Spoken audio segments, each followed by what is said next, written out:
the sidewalk. That said, we've measured all of them, and they are compliant with accessibility standards. But they do present challenges, particularly to individuals using mobility devices or in the winter months when they're surrounded by snow and ice.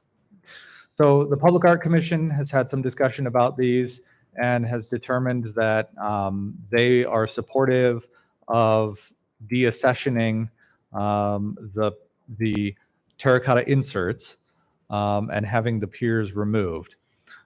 We have discussed, city staff has discussed with Public Works, we don't think it's possible or very likely that we could remove the terracotta inserts intact. The contractor who we consulted with to get quotes for the removal of the piers did not provide us a quote for what it would take to remove the terracotta inserts. It is a tricky proposition to try to remove those based on how they were installed. So at this point, PAC's recommendation is to deaccession them, demolish them entirely, and we propose that if that's done, we would split the costs 1/3 from PAC money and 2/3 from funds allocated in the road use tax fund, since these are right-of-way components. So the question before the council is whether you agree with deaccessioning and moving forward with those expenses, and I'm happy to answer any questions you might have. Council, do you have questions for staff?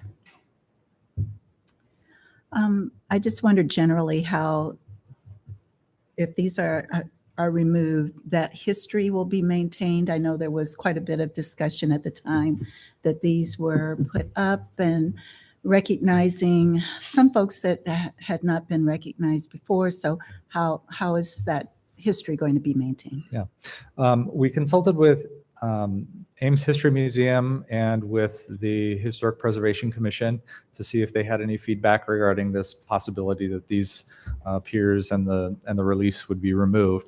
The Ames History Museum indicated that they didn't have any concerns about the removal, but that they would plan to go and take some high quality photos of each of the reliefs to document them.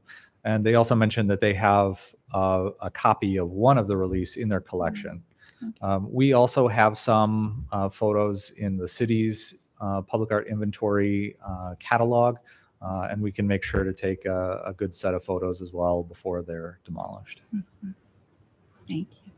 I have a question. So if we do end up demolishing 16 of these, is there a plan to recycle or reuse the brick in any way? We can consult with the contractor who's doing the work on that. I don't know if they provided any specifics in the quote, although I believe they were going to haul off all of the debris. I can check in on that and see what opportunity is available. Mm-hmm. Yeah, just because we did just accept the climate action plan, I hope that with everything moving forward that is thought about, at least, especially with demolishing 16 like piers. So yeah, thank you. Sure. Brian, the staff report notes that neither the staff nor the contractor are confident that the reliefs can be removed intact, and city staff believes they would be damaged if not destroyed outright by attempting to remove them. And as I understand it, the contractor did not even attempt to bid on removing those plaques. But my question is, since we haven't tried to remove one, staff hasn't tried to remove them, we don't really know whether they can be removed or not, although we think they probably can't. But what do we have to lose? I mean, if the entire pier is going to be destroyed anyway, could staff at least make an attempt to try and remove one and see whether it actually comes off or not? Yeah, I think if the council was supportive of removing the piers and wanted to approve us attempting to pry some of these out, we could give that a shot. knowing that our chances of success are not very high, and if they crumble, then they crumble. But we could try to take a couple of them out before the contractor would schedule the removal of the piers. Doesn't seem like we've got much to lose by trying, because they're going to be destroyed anyway. So, It's just staff time. what's that? Yeah. It's just staff time. Yes. It's just Brian. Or council could have an exciting time trying to pry them out. I I- can do it. I got it. Okay, so we have volunteers on the dais who would be willing to give it a try. I don't think we would have to try with more than one to know whether it's possible or not. So you want to make a motion, make sure there's a motion on that, and understanding that if they break, you understand they could break. I'm assuming that that would be a secondary motion to the first motion, which is to demolish the piers. Sure. Do we have any other council input or questions? If not, do we have any public input on this issue? Please give your name and address. Jesse Rogness. I'm actually here for a different issue, but 12509 Fulton Street, Indianola. One idea, if you're trying to preserve the information, is doing an imprint and maybe a replica of them before you demolish them. And then I was just curious if you got multiple bids to demolish these and try to save the plaques. I wasn't the person who got the bids. I don't know the information on that. Okay, that's all I had. Thank you. Council, do we have a motion on the alternatives?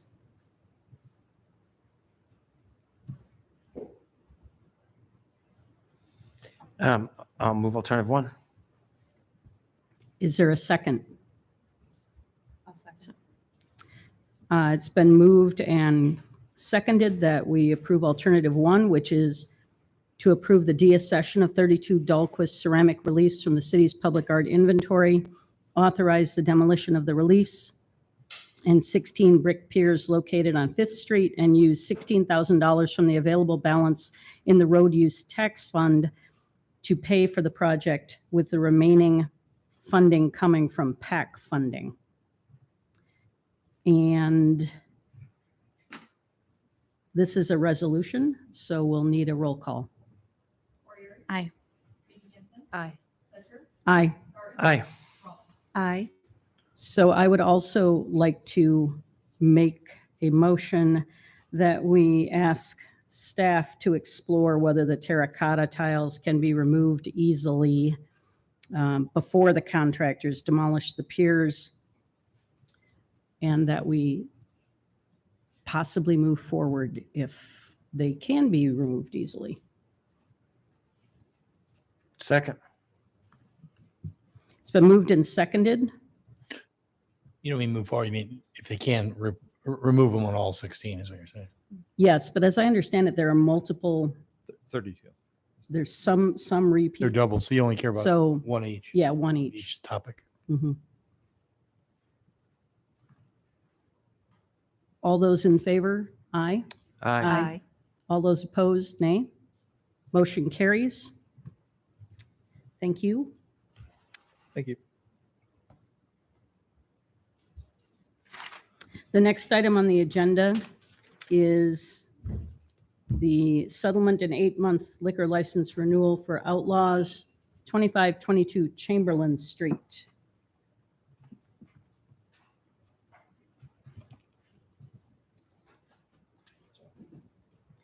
And before we begin this, I'm going to turn to our city attorney again and ask, since this is a settlement discussion, do we take public input on this or not? Let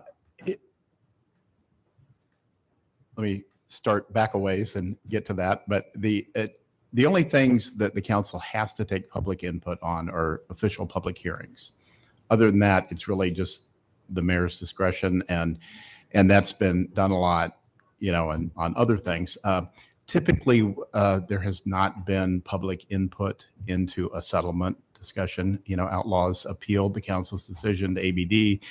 that puts us in a position of litigation with ABD. And so we're really, it's just, the council's decision and based upon the staff recommendation, staff work with the Outlaws representatives. So it's not the kind of thing that sort of lends itself well to public input. And again, I can't think of a time when discussing settlement of litigation that the public input has been allowed.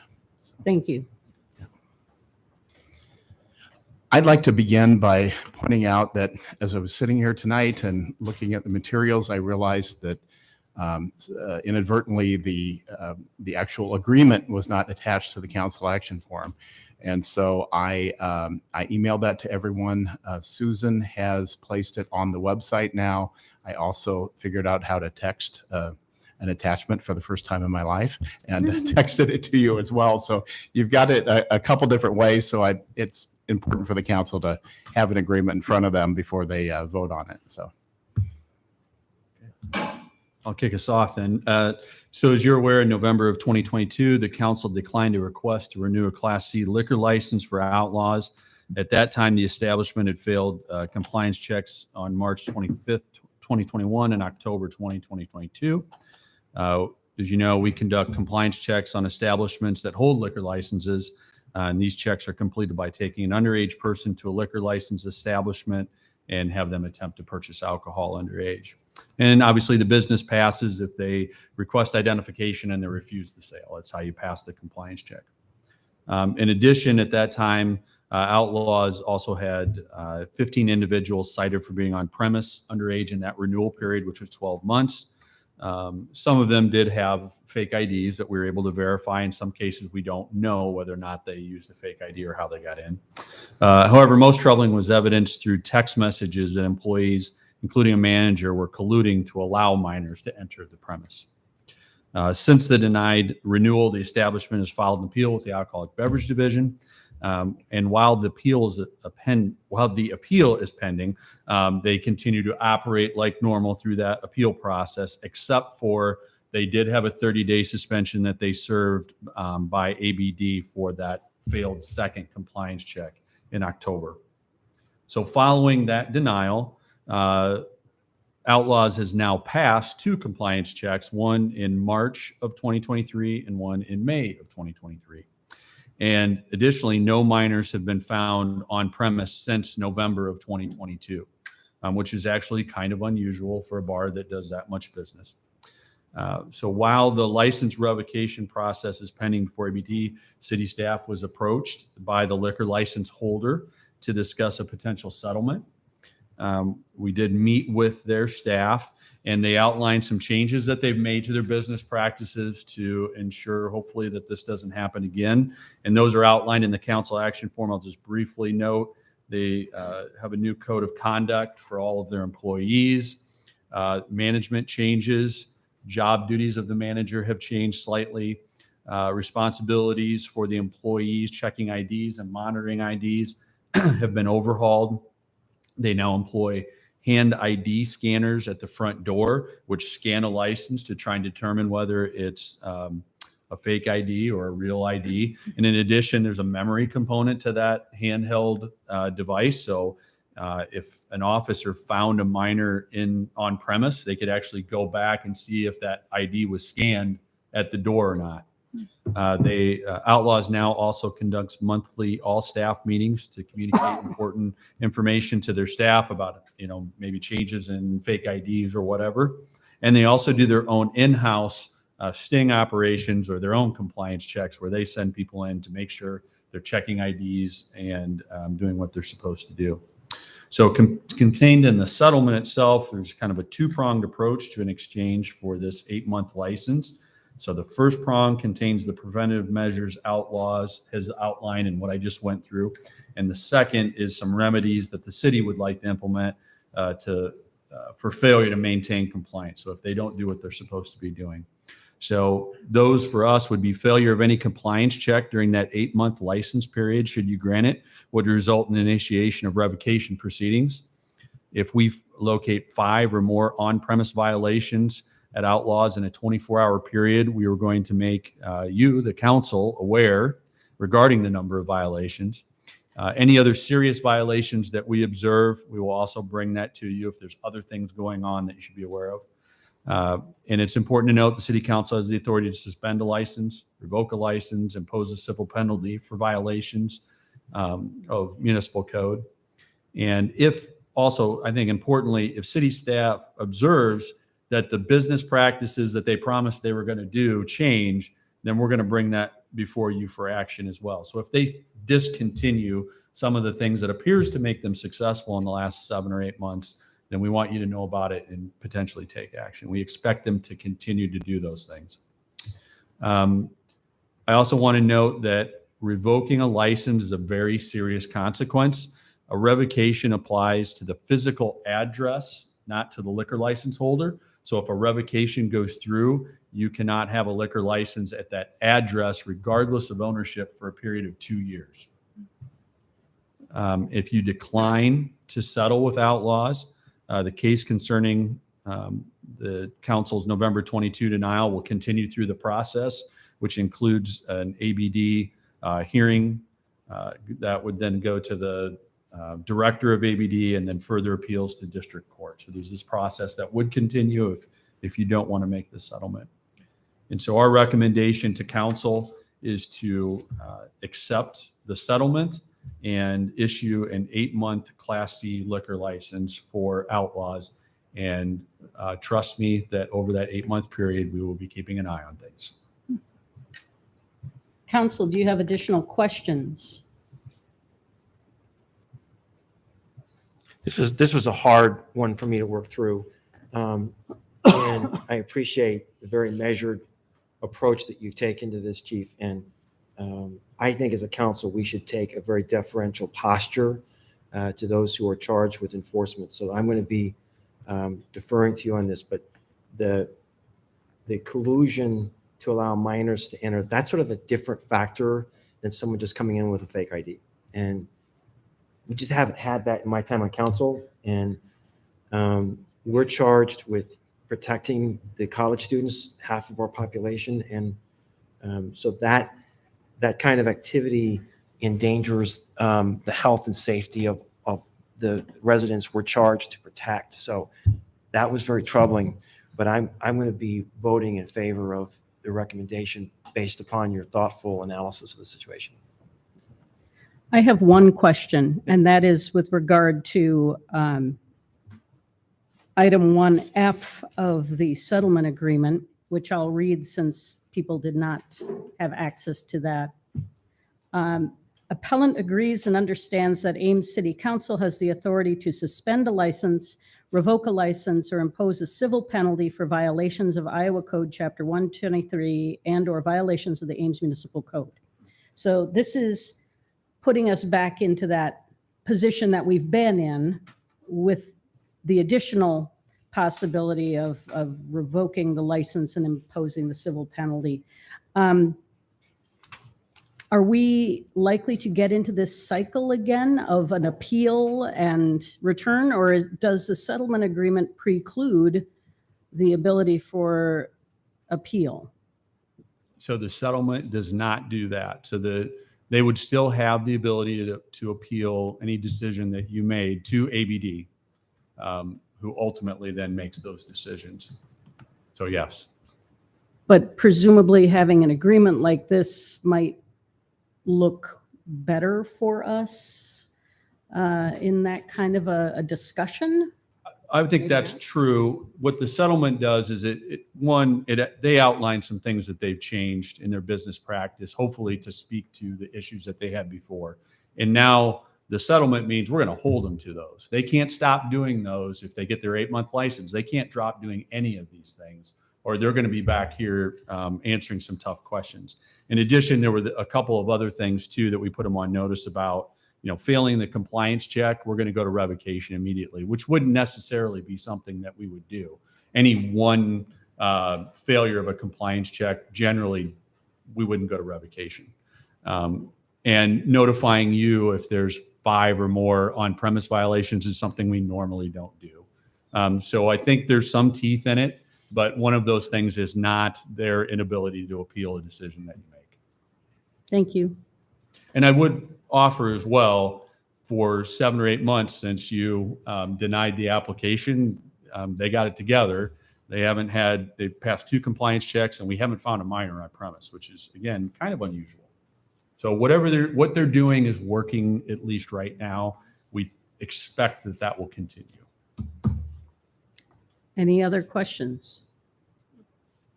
If not, I think we will forego input from the public, given the unique situation that we're in here. We have in front of us a resolution and a motion, so I'm going to split those two, and we're going to deal with the resolution first. So do we have a motion to accept the settlement agreement? So moved. Second. Roll call? Aye. Aye. Aye. Aye. Aye. And then we need a motion to approve a new 8-month license, Class C retail alcohol license with outdoor service for Outlaws, 2522 Chamberlain Street, pending dram shop review. So moved. Second. All those, this is not a resolution. Right. Correct. Okay, so all those in favor? Aye. All opposed? Nay? Okay, motion carries. Thank you. Thanks.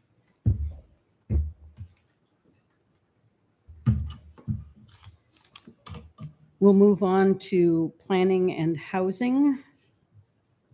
We have a staff report on front yard parking for planned residence district and planned unit development.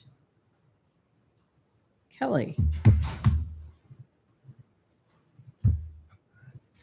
Good evening. So this item is a referral from City Council at the request of a local developer to consider initiating a text amendment that would allow for, in these special districts of a planned unit development overlay or in a planned residence district, to allow for consideration of front yard parking. So in our typical development standards for all residential districts across the city, we prohibit front yard parking. So the intent is that there's not a parking lot between the building and the street. For those most forward buildings, you'll see on larger apartment complexes, back rows have parking in the middle. That's not what we're worried about. We're looking about how the buildings interface with the street, how access is given to pedestrians and occupants to those buildings. And that's the reason for those standards to exist. And the city's had that standard since the 2000 zoning ordinance update. That's been in place since that time. So now the PRDs and the PUDs are special districts that can only be created by council action through a rezoning approval and also through a major site plan approval. So no building, no site improvements, nothing can happen on these sites without going through a public hearing process. And the thought is that in those review steps, there is discretion for some issues that City Council has said that they're willing to consider variations or waivers of standards.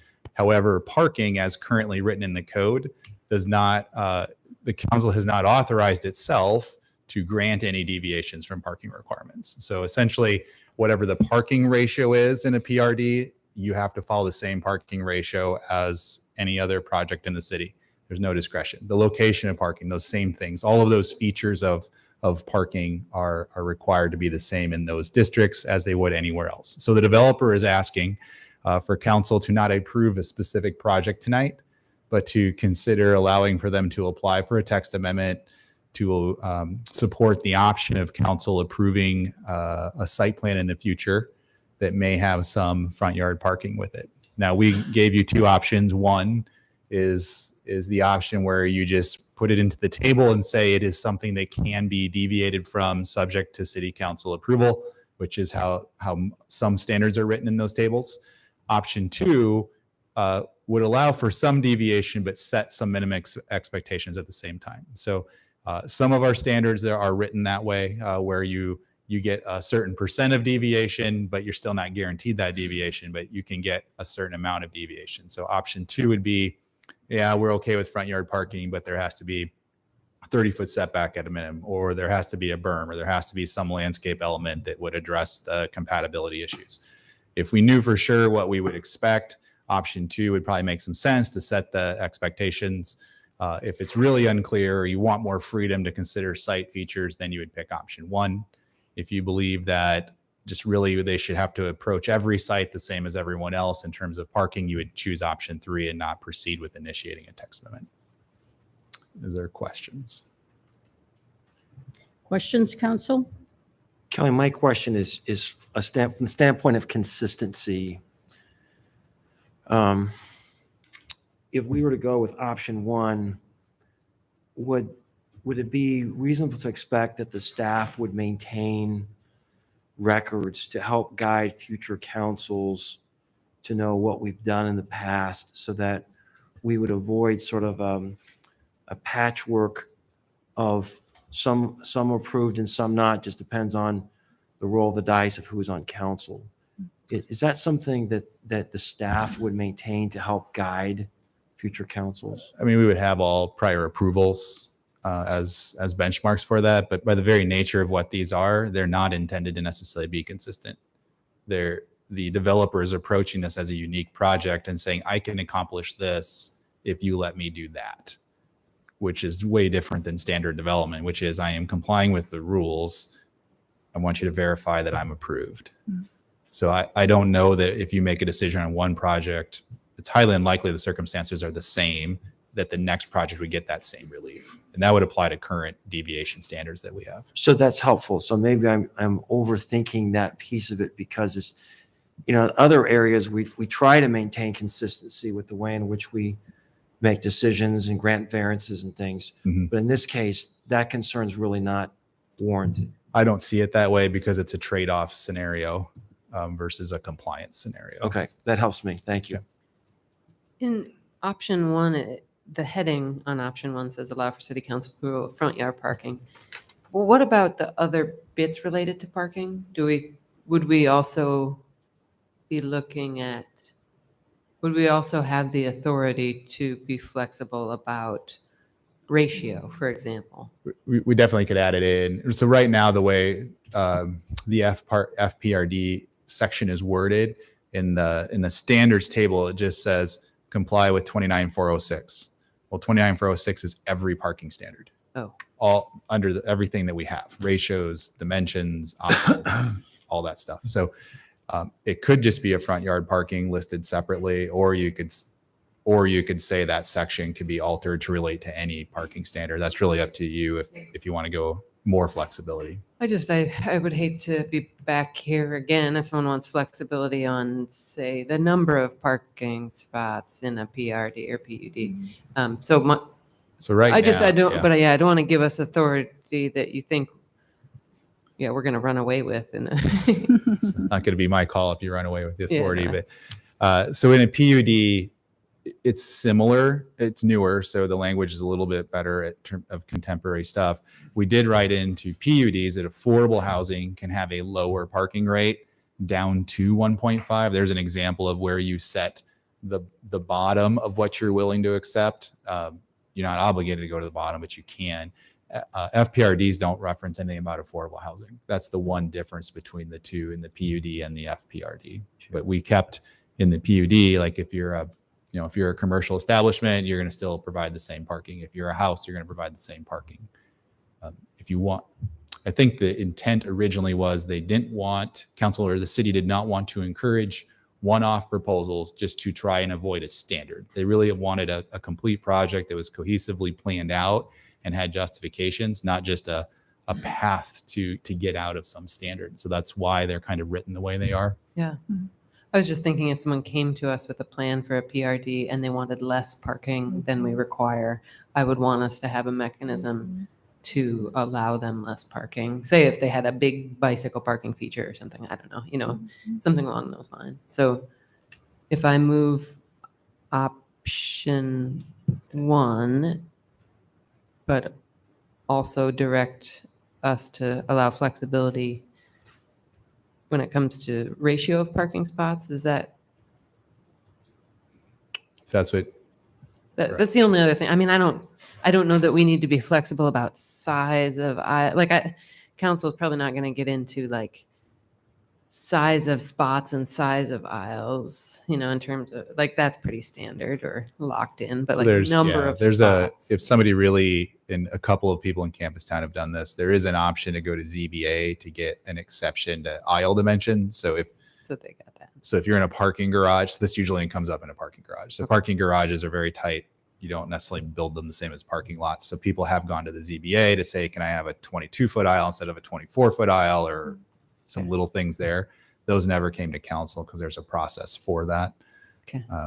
It's up to you again. If you're going to be seeing all of these projects, so is it better to just take it all as one bundle with council, or do you want to, you know, if somebody really wanted to go to ZBA and do an on dimension exception, they could still do that. Okay. So there's a mechanism. All right. Are we ready for a motion, or do you? So I guess my question, and I'm open to being flexible. It seems like it's very different than what we have tonight. Well, no, we would allow for council approval of front yard parking and allow for council to consider minimum parking requirements as part of PRDs and PUDs, both. So it would both allow us to consider front yard parking and allow us to consider a lower parking standard or a requirement. If that's not even proposed by the developer, you know, that's not even the proposal on the table tonight. I'm just seeing a future where someone might come and say, hey, I want to do a PRD, but I want a little bit less parking than you require. You know, I'd be in favor of it. So I just want council to be able to discuss it at the time.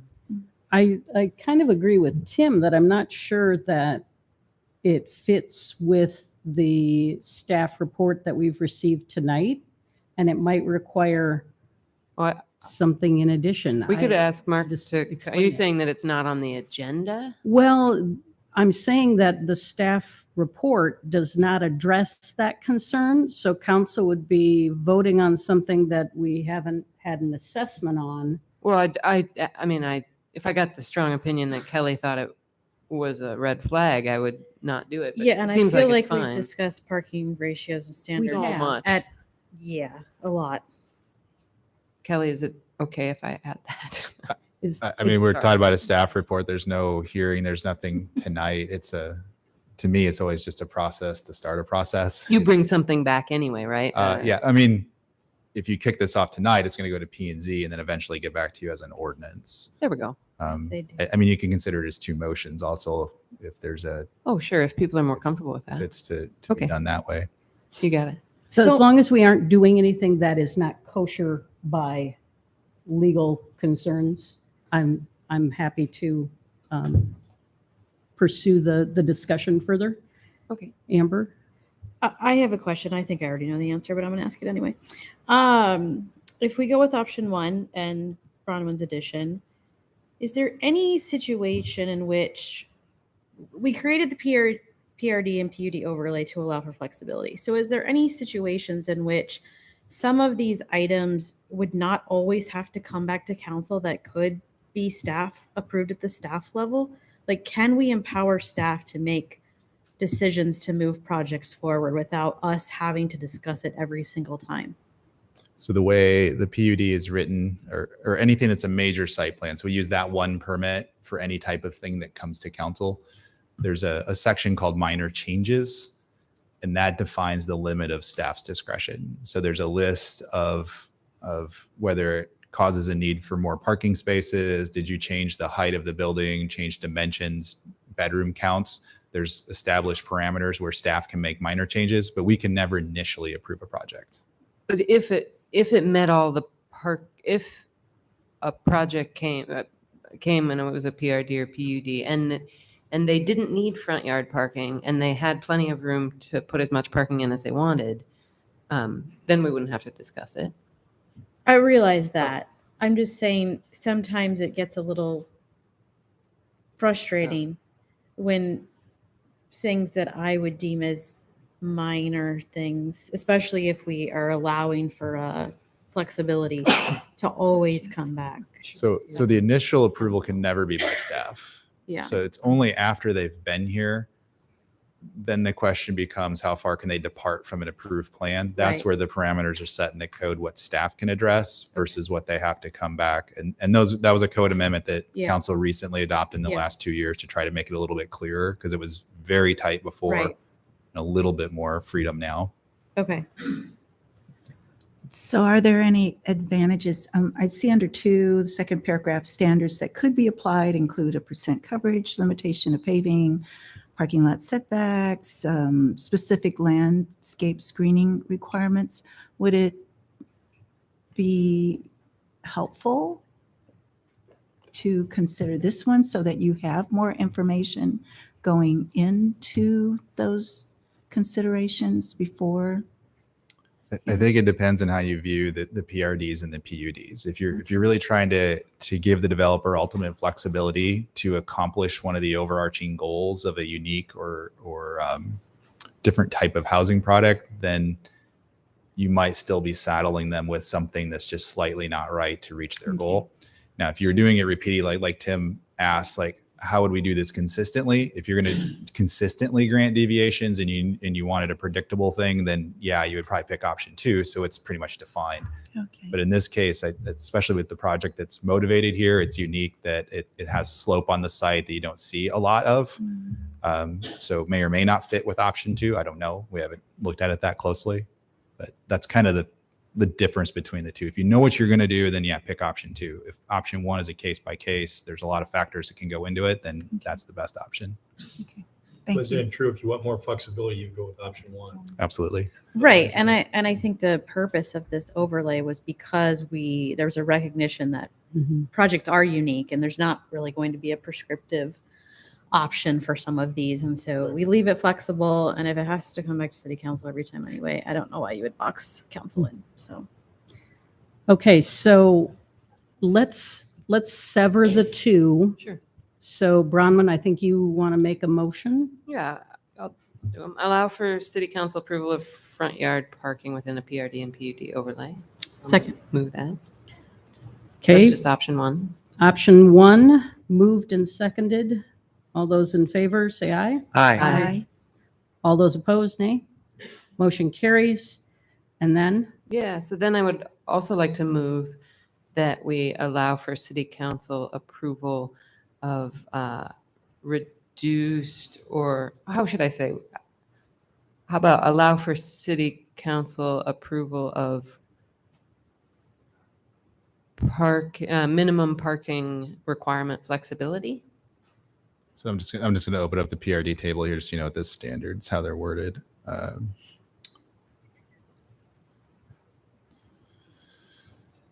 So what we have, so you're asking, so under parking requirements, Council be allowed to consider those as part of the PRD and PUD process. yeah, I think it'd just be to basically state that the city council may allow for a reduction in parking ratios requirements is what we're really getting at.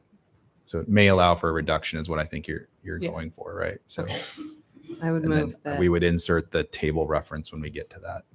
Yep. Be sure Grace gets this. Yeah, I was Oh, gonna- yeah. Okay. Well, Kelly was going to make it for him. Let me get you a table reference so you're really accurate on what you want here.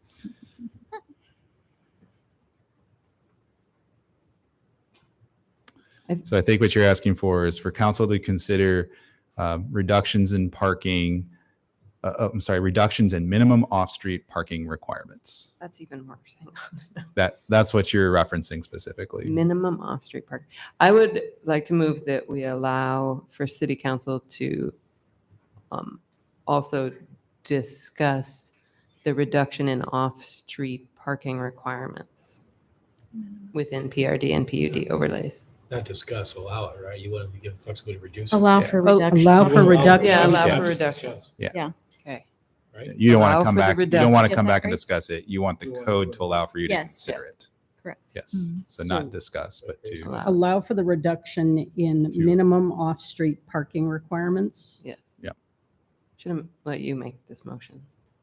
That was It's good. basically Yeah, the Grace. same Okay. motion as this one. Okay. Just You've got change it, front yard Grace. parking to Okay, reduction so in does option council understand what that motion was? Yep. Do we have a second? Second. So my concern is that we've had no notice that this was something that you wanted to bring forward tonight. I just thought of it. Well, then sometimes we can be flexible and move on the fly, but sometimes there are unintended consequences of these things. And when we reduce parking on the property, where are the cars going to go? Well, we're not voting on reducing parking. No, we're just allowing for a process for council to approve To consider deviations it. to. I understand the motion. And I'm not suggesting that I don't know how I would vote because this is the first time this has been presented to us. So I don't know enough about this and the unintended consequences. What I know is that parking is a challenging thing to think through. And I would just want the opportunity to have staff give us feedback on the pros and cons rather than governance by sort of on the fly. So I'll be voting against it. That's fair. Other concerns? No.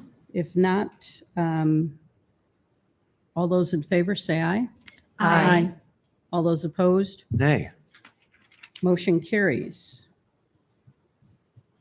And the next item is the staff report on Boone County subdivision waivers. Yeah, I'm just going to clarify. So with those two motions, one is to allow the applicant to apply for a text amendment.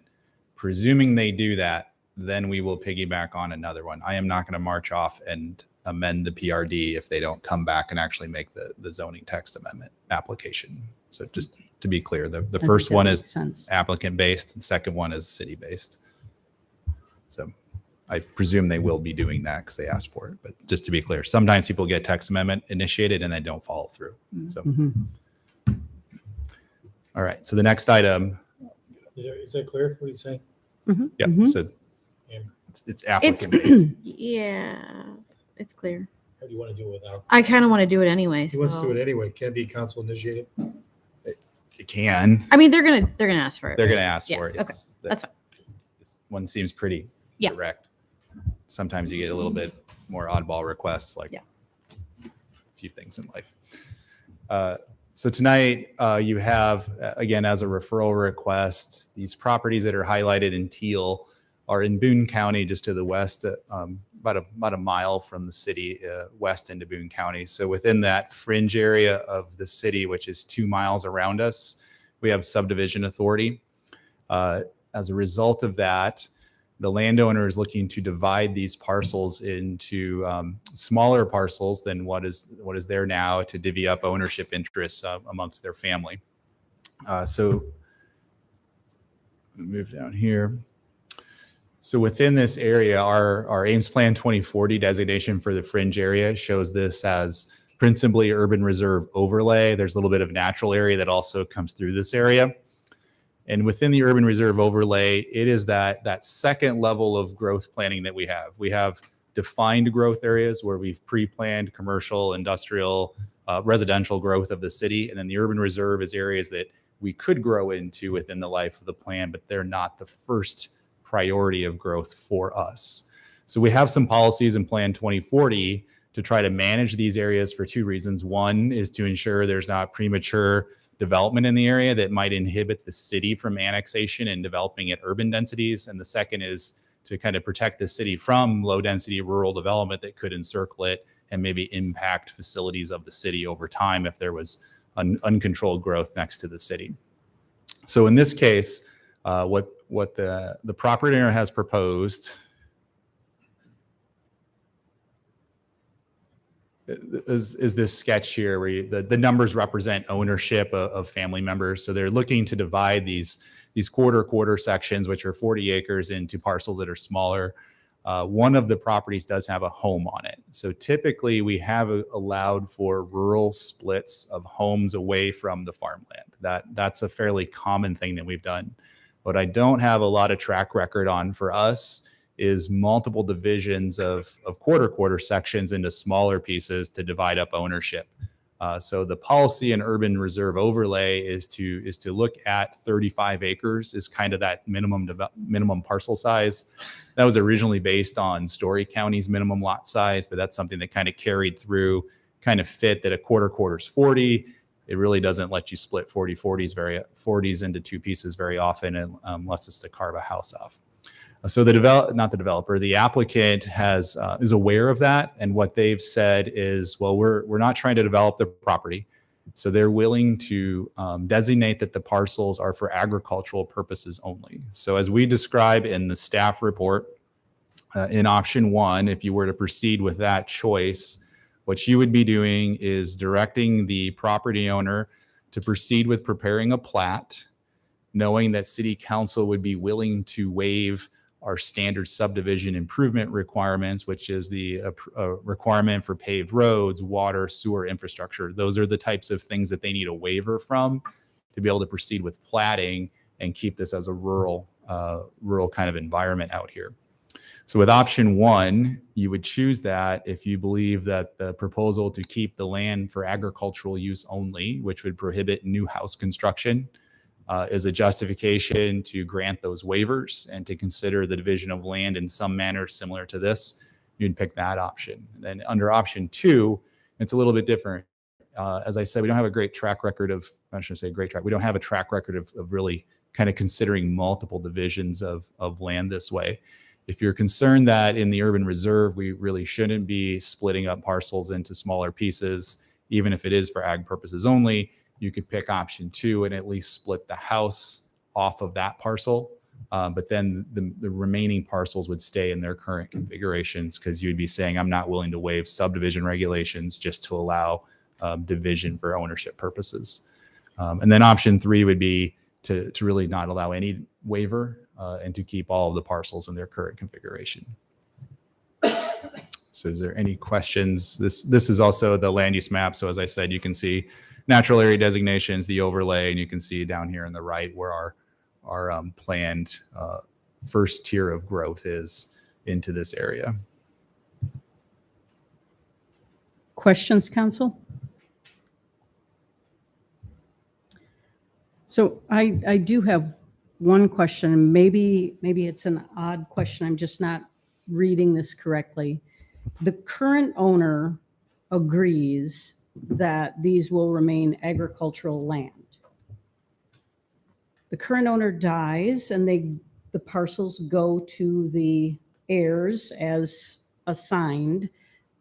Does that agricultural designation travel with the land, and therefore the heirs do not have the option to do anything unless they again come to the city and ask for a change? Yeah, so the way we've done this in Story County is we put a note on the plat. So this will probably be a subdivision plat. I don't know that I'm 100% sure if we're going to see multiple parcel maps or plats of survey, I'm sorry, or one large subdivision plat. I'm not sure which way this is going to come in yet. But either way, what we've typically done is put a note on that parcel or that lot number and say this is for agricultural purposes, and then on the plat it has that limitation noted on the plat, and that's been used commonly by Story County as well as us in the fringe to limit that. So it's not the owner volunteering something; it's a condition of the plat for what those uses are. And I had a question on that piece. So what is the legal effect of noting that on the plat? It's in Story County, it means you can't build anything on it. But under what authority? I think it's a land use limitation on that plat that the owner has accepted. But I don't understand this, and maybe Mark, you can clarify this. Is this a restrictive covenant that we're putting in place? How long does it last? I don't understand what that designation creates in terms, and I'm interested in this, but I just don't understand what it means. In Story County, I have not seen it declared as a covenant. I see it listed. The other way we have done it, so in addition to that, the other way we have done it is declare them outlots. And then when it's an outlot, it's by definition not buildable either. So there's two ways that Story County has done that. There's been notes on lots, and once in a while it's noted as an outlot.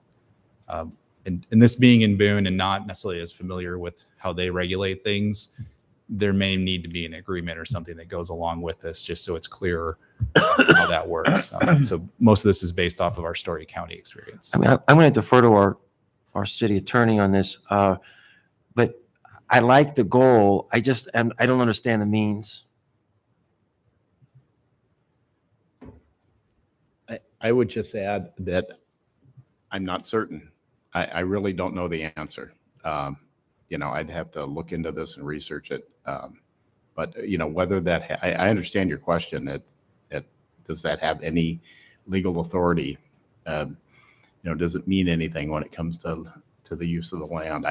I don't know the answer to that off the top of my head. So I think the most it could possibly be is some kind of restrictive covenant that would have a 21-year life Right. to it.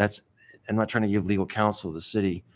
I think if your goal is to create a long-term land use, I love the idea of the outlot because I think that gets you there, but I'm going to defer to the city staff on this. So I think, so if council proceeds with one of these two options, then yeah, we'll definitely get into how that's going to be administered. And if that does require a covenant to get filed that we're a party to, like we do with some of our, so typically we do have covenants with waivers that say that they'll agree to annex at our request. They won't protest an assessment because we've waived improvement requirements. If we were to come in and do improvement requirements, they would agree not to protest the assessment. And in the past, we'd also say it was more of a reminder than a requirement that they were on the hook for any rural water. Well, in this area, we already have an agreement that says Xenia would serve development here. So that one's not necessary. So we didn't mention those covenants, but those other two would come along with this. So if we needed to be clearer than just a note on the plat, it wouldn't be a big deal to have the covenant along with it. Yep, thanks. So what I'm hearing is tonight, we're just giving direction on whether we consent to proceed with the full waiver, with the partial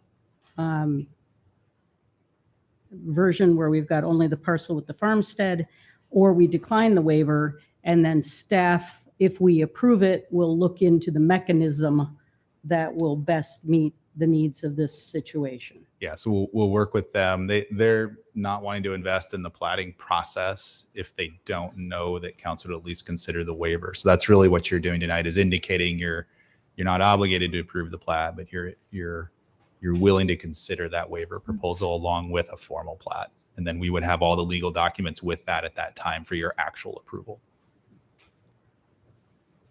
Any other questions from council? Do we have anyone here who is representing the petitioner? Are you interested in speaking? You don't have to. I'm Mr. Stanley. So you are welcome to speak if you would like to.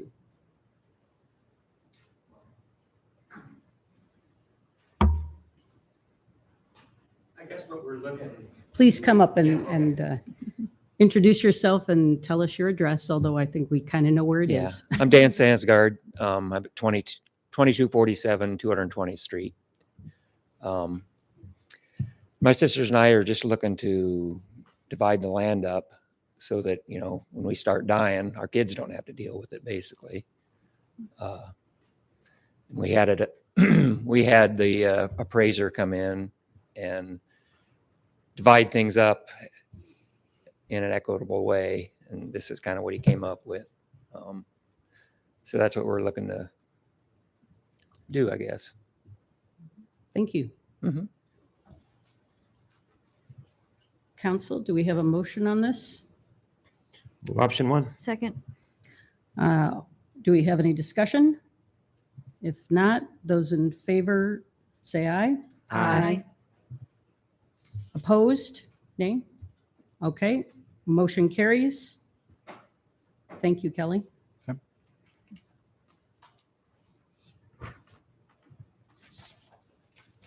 Then we'll move on to hearings, and we have a hearing on a rezone with master plan for 4098 East 13th Street.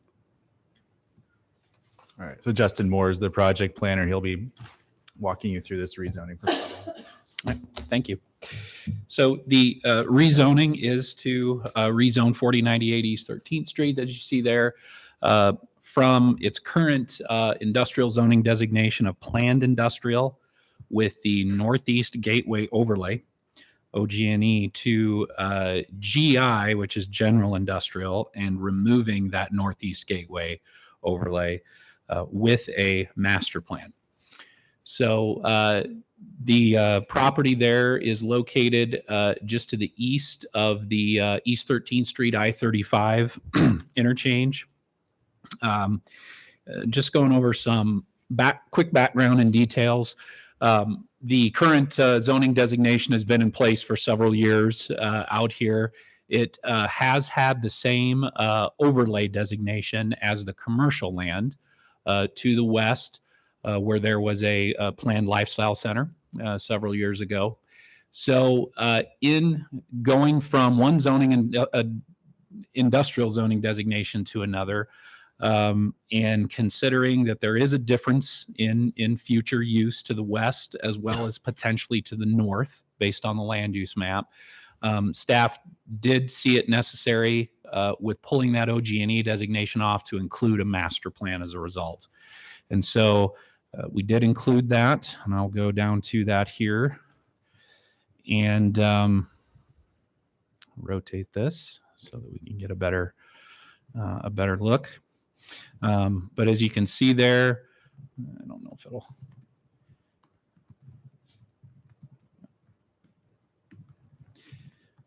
We do have the two warehouse buildings that are proposed there to the south of East 13th Street and north of the railroad line.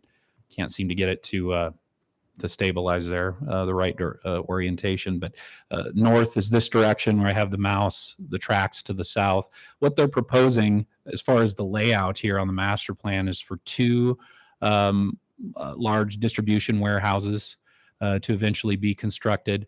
And then to the west of those, a little further in the future, some smaller, potentially offices or industrial service buildings. And they do intend to subdivide this in the future. So this is one property. They would subdivide it into two, as they show the property line approximately right in here. And so that would be done, of course, in the future through a platting process. There would be with the site development plan of the warehouses, we would look for conformance to the master plan. So this general layout with the parking here to the north and the docks, the loading area, maneuvering area in the middle of the warehouses here, and then of course the access points, we would look for that. The developer is also proposing here in this area between the parking and the street to have some stormwater detention along with the front yard landscaping. And so that's included there on the master plan conditions that we have included in the report. One of the things that I should note is we do list all the master plan conditions. We do talk about the building facades. Late last week, the developer did reach out to us via their engineer and did request that they make a change to that 75% facade coverage that's talked about in there. And so we have not finalized the details of that yet. And we do have a condition in the alternatives that we do still need the signed agreement and the conditions for the master plan put on the master plan document. So we'll also be finalizing with them those facade material details. But again, that occurred actually after we had finished the report on Friday. They did reach out and wanted to talk to us a little bit more about that. So with that in mind, with the alternative number one condition, that would be completed before third reading. So I can, with that, answer any questions you might have at this point. Questions, council?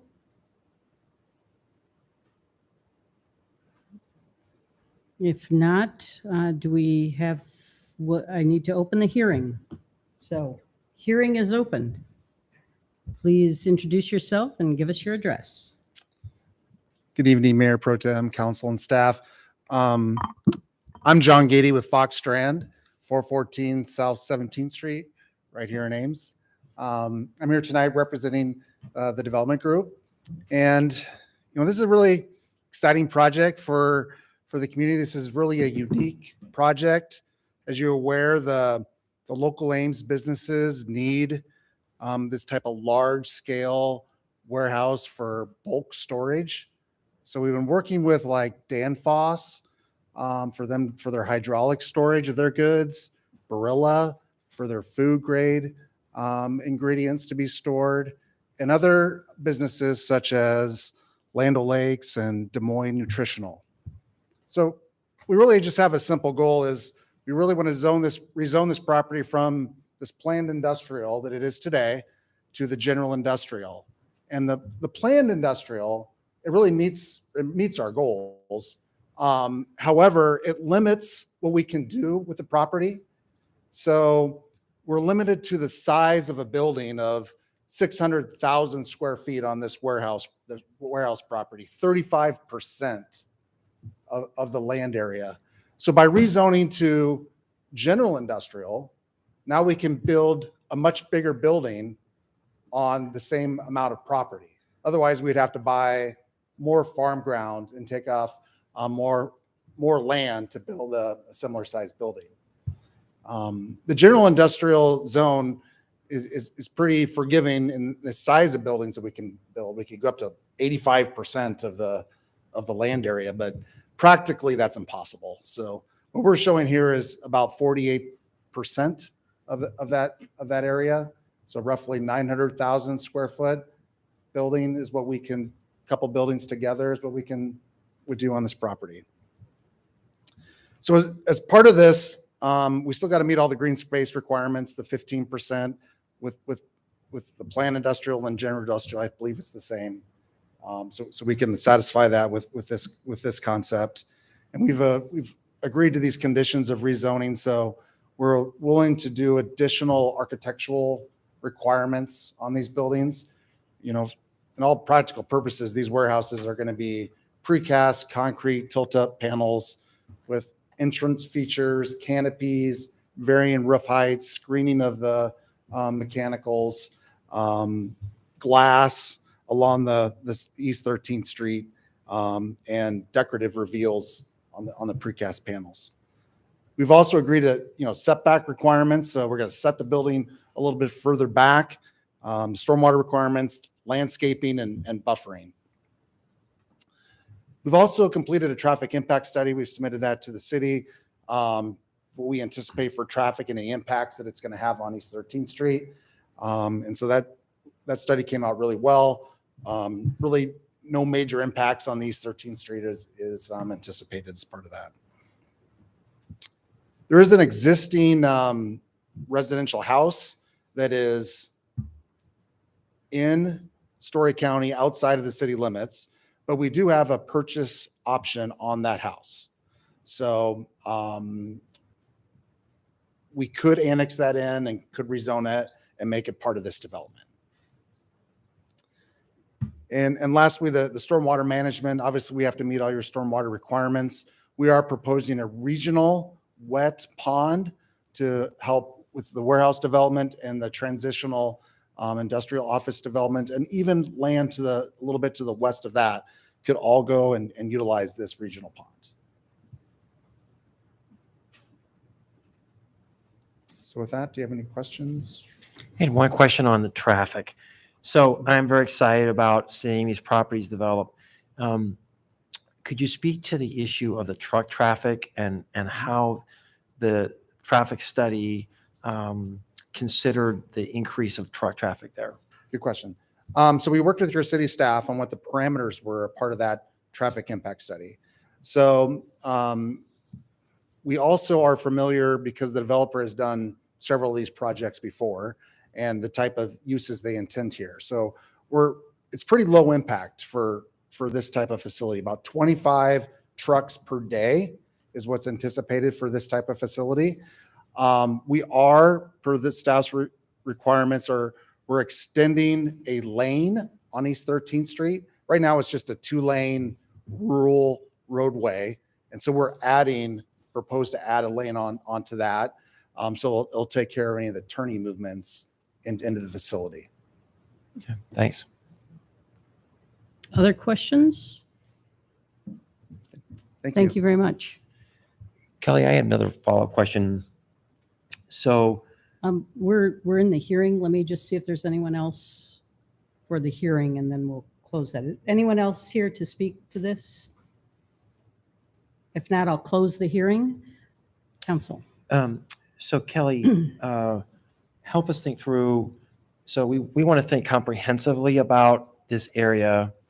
Are there any implications for the broader area that we should think about? I feel like we're focusing just on this one parcel, but it's within a much larger area that we hope to see significant development in.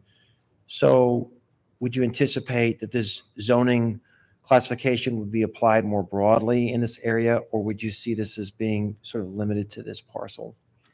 So can you go to the comp? Or whichever one. Yeah, so I know our comments are very focused on this parcel, but a big part of getting here tonight was based on the comp plan, and that there is housing plan to the north and there's commercial plan to the west. Now you'll see here we do show more employment going to the east.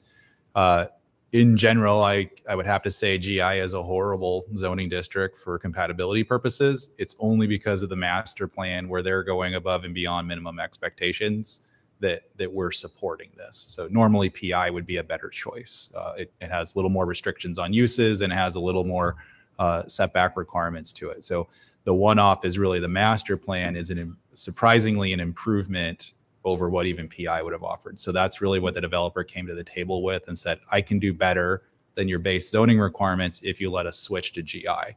And then the OG&E overlay, which is being removed, was not in any way designed for industrial, designed for commercial. So we didn't see that as a loss if we can address compatibility. So I think if parcels to the east were to come in, at a minimum, you should be expecting a master plan again. I think that site layout component, understanding the juxtaposition of the uses and limiting the uses is critical if you're going to plan for compatibility here.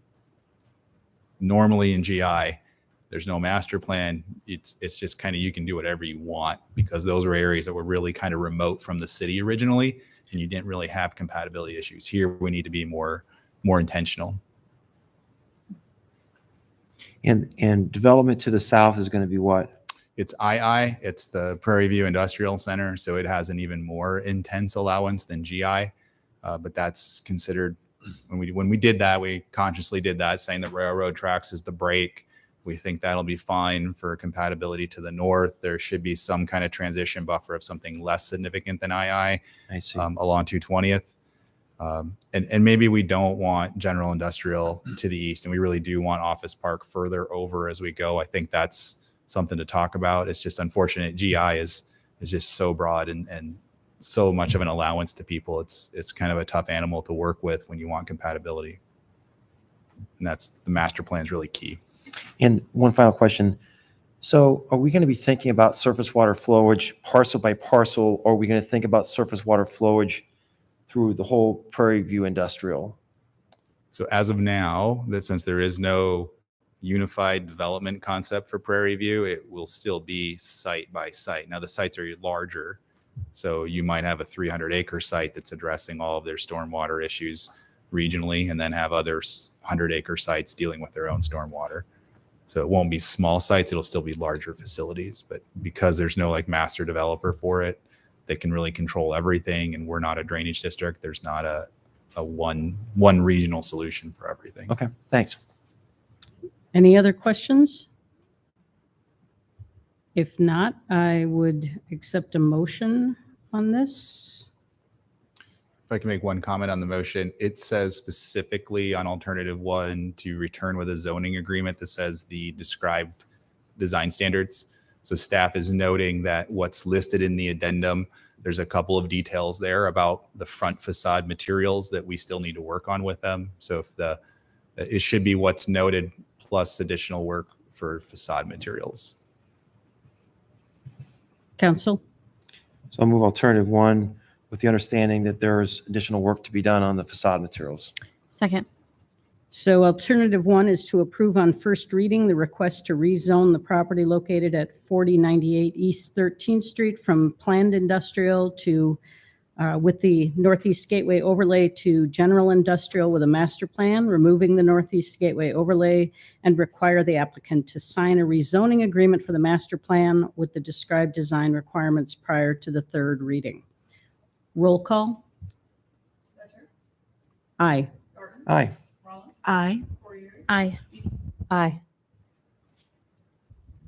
Then we have a hearing on the status of funded activities in connection with the City of Ames 2020 COVID-19 CARES grant funds through the Iowa Economic Development Authority. Thank you, Justin. Thanks.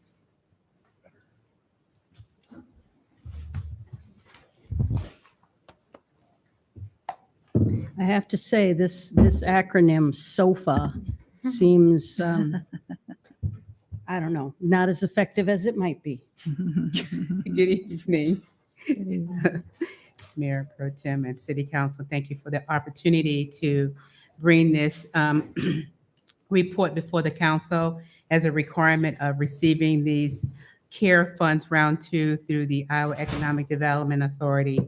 It's back in July, we received just over $600,000. And we had previously discussed with council about using those funds to solicit food distribution, meal delivery for elderlies, households, also for needed childcare, because we had a shortage of infant childcare in the community. So it gave us the opportunity.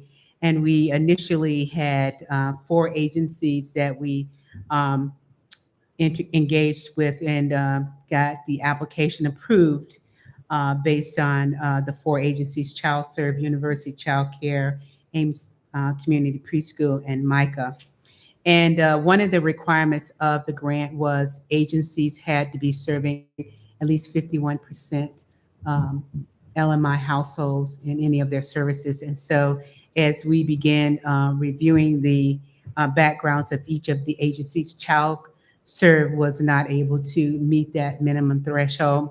And so what we did as a staff is that we took the $130,000 that we had set aside for them, and we distributed over UCC and Ames Community Preschool and MICA.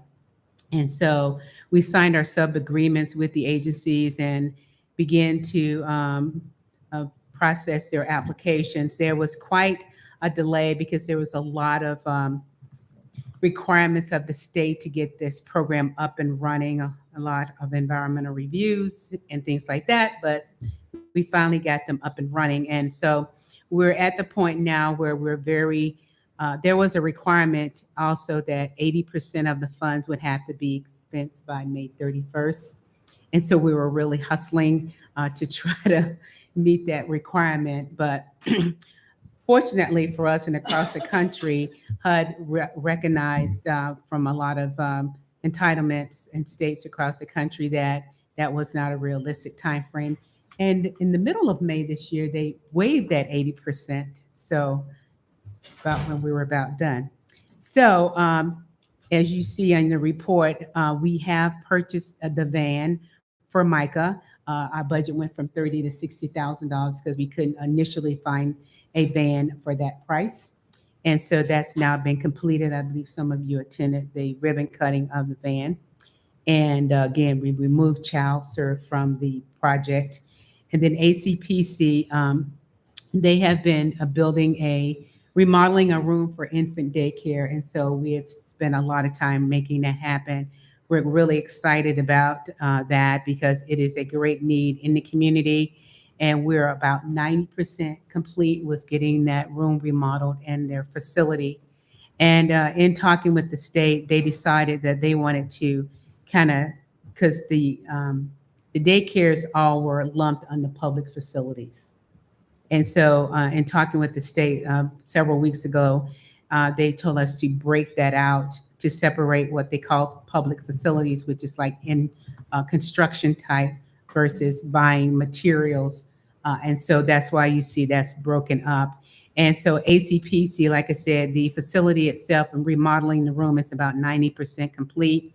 and we're now in the process of still buying various cribs and other supplies for 8 infants that they would be serving at that facility. And so that's why you see that 40,000 set aside just for that.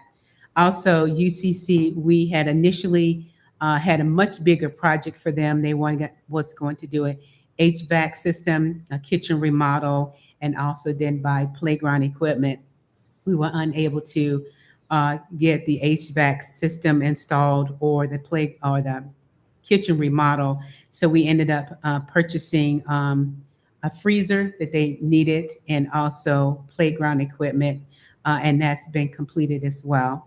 And so then that's the 3 agencies that we have been working on, and we're almost done with all of those things and just wanting to meet the requirement by giving a status to the community as to how these funds have been spent to provide these various projects in the community through the CARES Act.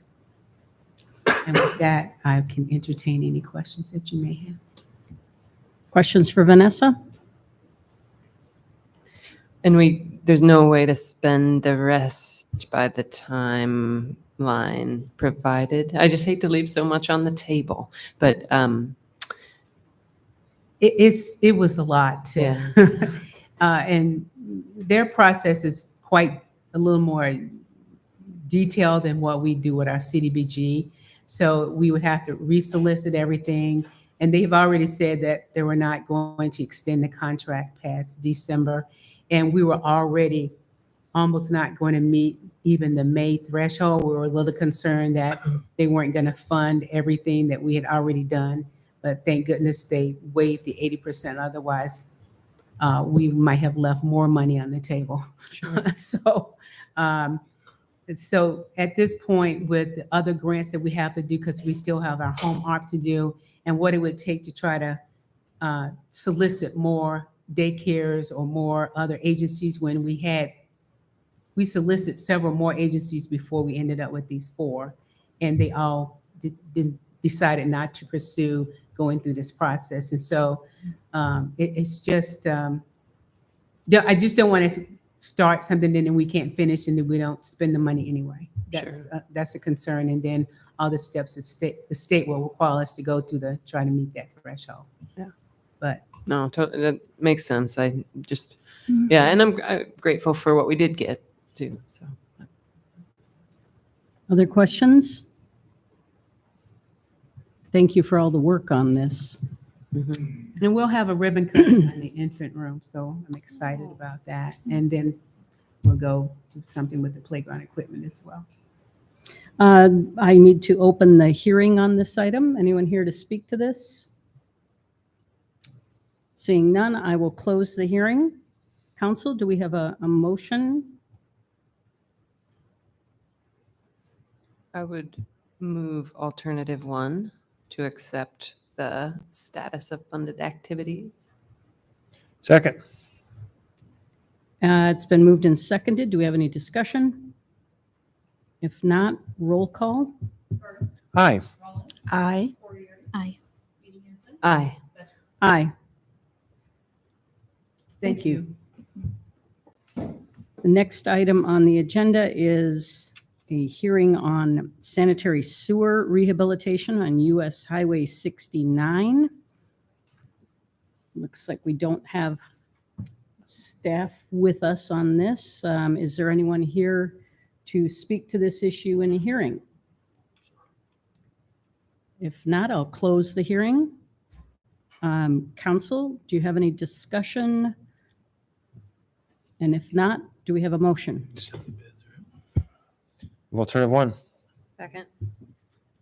It's been moved and seconded to, You're accepting the bids. We still have to do some procedural setting date of hearing and having another meeting before we get authorization on the money. So we can't authorize this contract till we get the SRF full finalized. So our obligation is, after opening the bids, is to report them now and then delay the bids so we can follow the SRF procedures. are we able to approve all 3 of these in one motion, or do we need 2 motions on it? You asking Mark? Mark, do we need? There's an A, B, and C mark to that. Can they do all three? So Tim, is your motion alternative 1, A, B, and C? Yes, it is. So we are accepting the report of bids for the sanitary sewer rehabilitation, approving the final plans and specifications for this project, and delaying the award of bid to allow staff to follow SRF procedure. Any discussion? If not, roll call. Aye. Aye. Aye. Aye. Aye. Then we have a hearing on the report of bids for the water treatment plant distributed antenna system project. I will open the hearing on that. Do we have anyone here to speak to that? If not, I will close the hearing. Council, did you have any discussion of this issue? Let's delay the bids too, right? If not, I would take a motion on receiving the report of bids. Here again, so in this case, we wanted some time to evaluate the actual proposals, but we're obligated to report the bids today and then delay the award. Move alternative 1. Second. It's been moved and seconded to receive the report of bids for the water treatment plant distributed antenna system project and delay the award of contract in order to fully evaluate the bids. Roll call. Aye. Aye. Aye. Aye. Aye. Move on to ordinances. We have the second reading of the ordinance on zoning text amendment on setback encroachments for accessory structures. Move on second. Second. Roll call. Aye. Aye. Aye. Aye. Aye. Next item is the second reading of an ordinance revising Chapter 28 of the Municipal Code to amend the industrial pretreatment local limits. Move on second. Second. Roll call. Aye. Aye. Aye.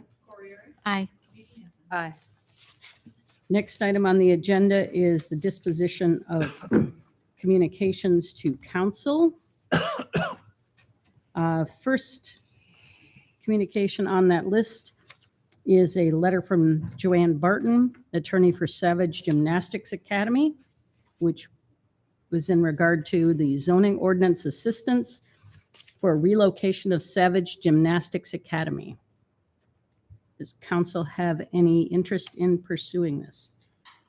Move we get a memo from staff? So I have a question. So timing is an issue here.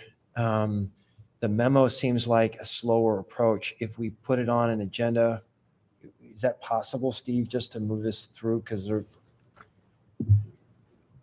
Do you have made up your mind you're supportive of it, or do you need a memo first to understand the consequences? I would normally agree with Bronwyn that in a step measure like this, I'd like to see a memo first, but given the number of kids that are impacted by this, I don't know, I guess I'd like to, the difference between having a memo and an agenda item, it's still about the same amount of time, I think, from a staff perspective. If we don't like it, we can vote it down, but if we like it, we have the ability to affirm it at that meeting. Can I withdraw my motion? I would move that we place this item on a future agenda Well, the time along is up. with a memo from staff. I mean, If time is of the essence, when do they have to have the answer? They have to have the answer.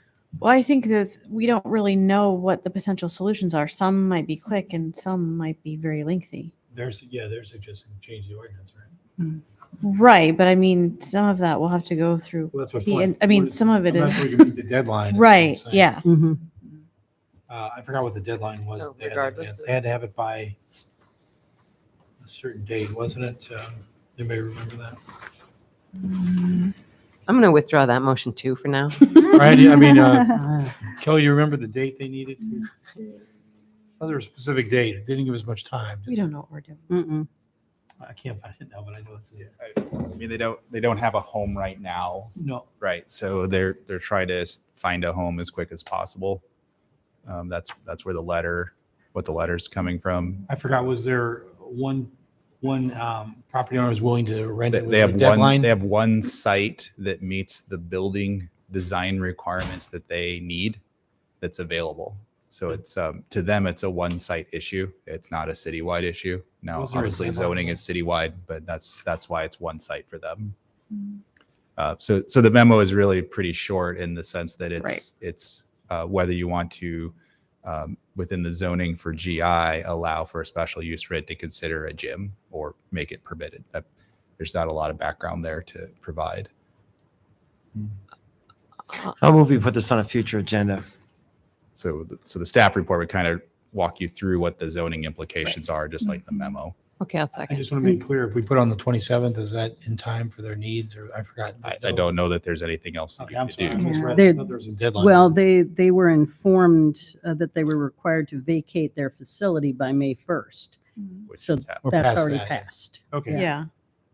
So we'll try to put on, So yeah, the soonest that you could do anything is to Is- give direction on the right. 27th versus ask for a memo and Might be stretch it process, into right? July. Exactly. That's my point. Yeah. So is that your motion? It is. I second it. Okay, so it's been moved and seconded that we put this item on the agenda for the meeting on the 27th. All those in favor say aye. Aye. All those opposed, nay. Motion carries. Next item is an email from Richard Olson regarding a community codes complaint on a house on Grand Avenue, I believe. Do we have any interest in getting a memo from staff on the status of that property? I do. This property is an eyesore, and I'd like to know if we have any options for enforcement. I know. Is that a motion? Steve, would that be a normal thing, is to ask for a memo? no, a status of that. Mhm. We're aware of that. We're working on it, but it'll fit into our discussion on property Which maintenance code, what tools you give us to Right. do. So Is there anything that we can do? I mean, we might spend a long time working on a property maintenance code. Is there anything in the meantime that can be done to address this property? our staff is working through the existing ordinances, the tools you've given us today, which are not all encompassing. So I don't think we'll be able to clean it up to the satisfaction of everyone, given the tools you've given us. That's why So we're if having the staff is already taking all the steps that we can, there's really nothing we can do. right? I think that in the past, what has been helpful is to have staff give us a memo on what is What's being being done, done. so that when other people email us, we are able to tell them what's being done. and what can be done. So you can Yes. say I'd ask why for- we can't do it. I'd ask for a memo then. Yep. I'm okay with that status. Is there a second? Second. All those in favor, say aye. Aye. Aye. All opposed, nay. Nay. Motion carries. The next communication we have is from our civil engineer, Hafiz Ibrahim, and that is just an update on what we asked for. Yeah, you referred that Regarding- to us, but there was concerns about Mhm. travel through that intersection. I think he gave you an update on that. Mhm. It's the South 16th Street Pavement Improvements Project, so we don't require a response to that. I would point out, I mean, I think it demonstrates the thoughtfulness that our staff approaches these matters with. I was not in favor of going through this, but if we're going to do this, I just want to point out that there's a lot of thoughtfulness that goes into the impacts of a construction project on all modalities of transportation. And there's just some limitations and constraints that any one project is going to have. I think they try to do the best they can, and I think this memo should instill confidence from council and our staff. The next communication is an email from Laurel Scott regarding the City of Ames sidewalk policy. Is there interest in getting a memo on that? I think you should. There's been a lot of discussion about that. I think it's good to remind you and the public what your current policy is. Do I have a motion? I move that we request for information from staff. That's information. Is there a second? Second. What kind of information are we getting? Don't we know what the policy is? I'm not sure. Does everybody know the policy and why we're doing it? Yeah.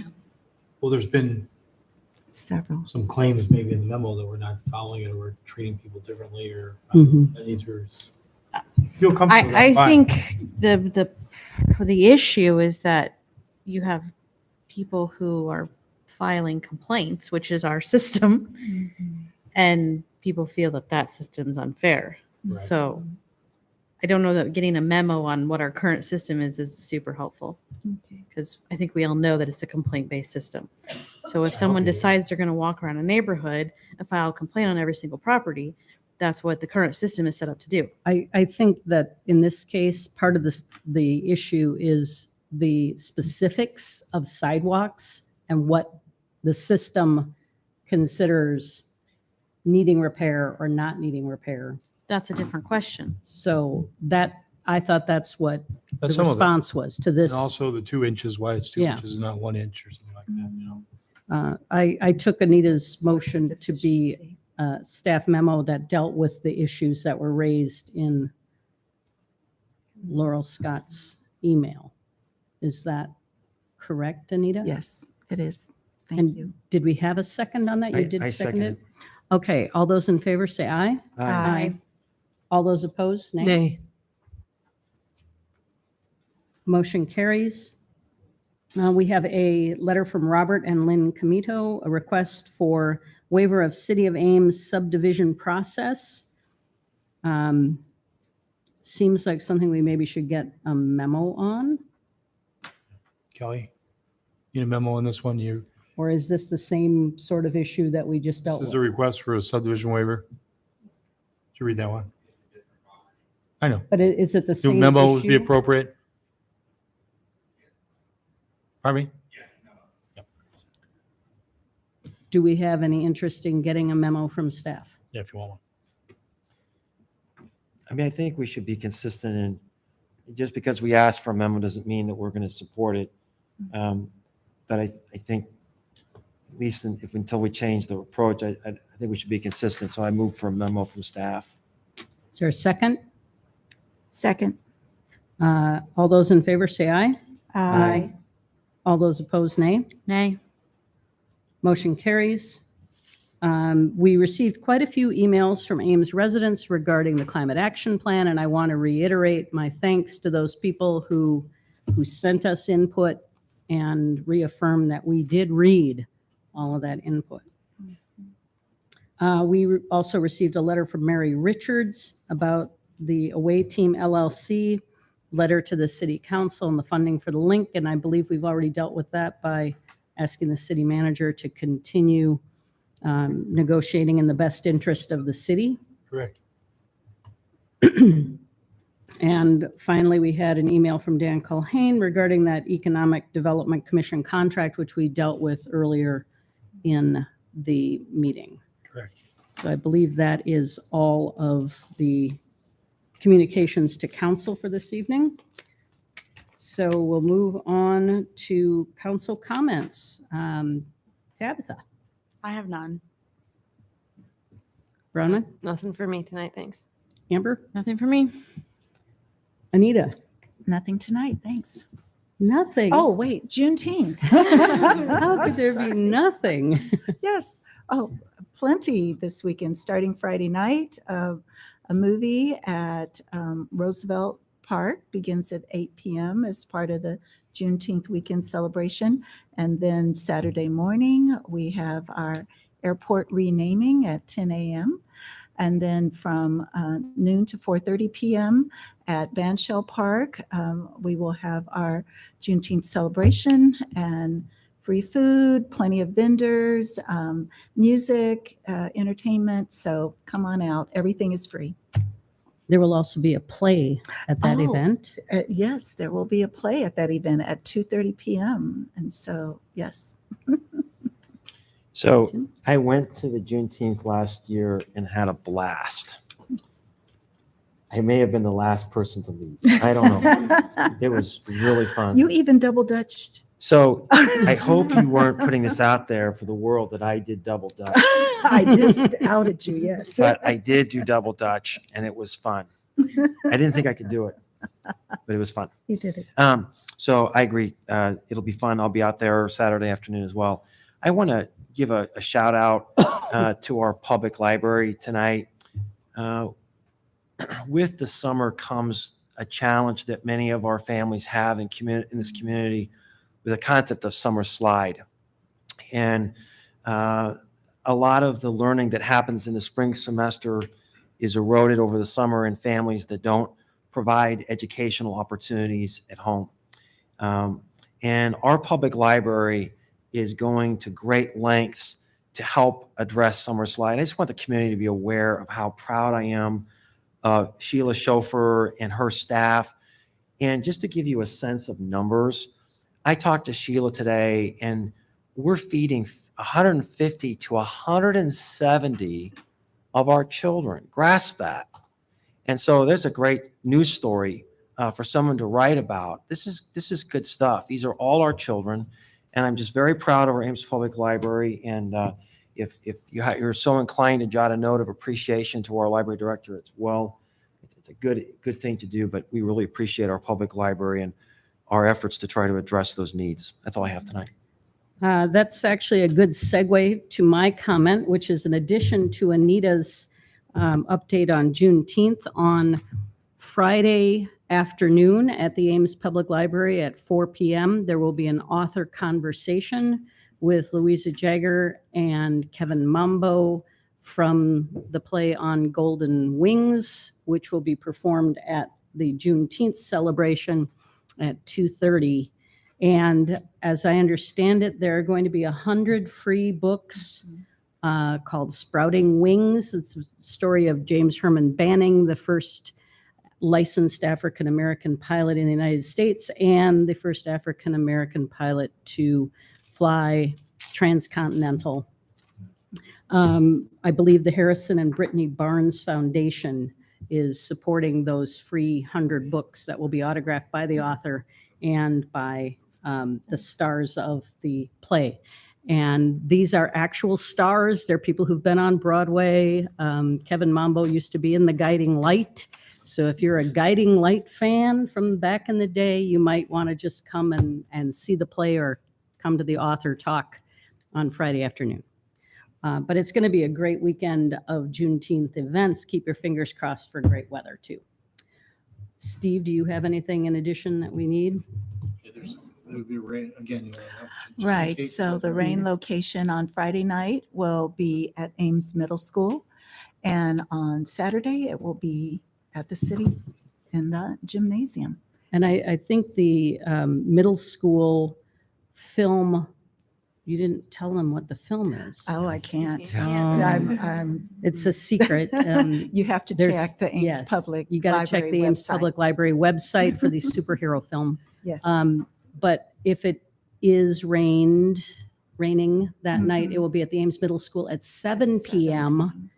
If it's not raining, it'll be at Roosevelt Park at 8 p.m. Mhm. So there's a little bit of a difference in time if it's indoors. Did I not say? Do I Friday have a Roosevelt. motion for adjournment? Move to adjourn. Second. All those in favor? Aye.